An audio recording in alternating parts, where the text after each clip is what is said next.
എന്റെ ബിസിനസ് രഹസ്യങ്ങൾ ചോർത്താൻ ആരാ നിന്നെ ഏൽപ്പിച്ചത്? മുഹമ്മദ് അലി, അയാളുടെ ബോസ് ചൈനക്കാരനും ചേർന്ന് എനിക്ക് $50,000 ഓഫർ ചെയ്തു. സീസൈറ്റിലെ 5 സ്റ്റാർ ഹോട്ടലിന് നിങ്ങൾ കൊടുക്കുന്ന ടെൻഡർ എമൗണ്ട് ചോർത്തി കൊടുക്കുന്നതിന് പ്രതിഫലമായി 25,000 ഞാൻ അഡ്വാൻസ് ആയി വാങ്ങി.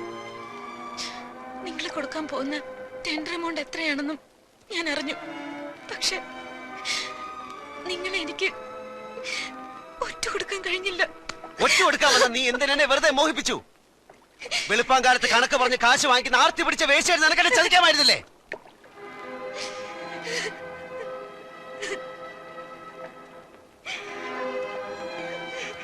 നാട്ടിൽ പള്ളിമുറ്റത്ത് ഒരു കല്യാണ പന്തൽ ഉയരുകയാണ്. അച്ചടിച്ച ക്ഷണക്കത്തുകളുമായി എന്റെ അമ്മയും പെങ്ങന്മാരും വീട് തോറും കയറിയിറങ്ങി ആളുകളെ ക്ഷണിക്കുകയാണ്. അവരെ ഞാൻ എന്ത് കഥ പറഞ്ഞ് സമാധാനിപ്പിക്കും?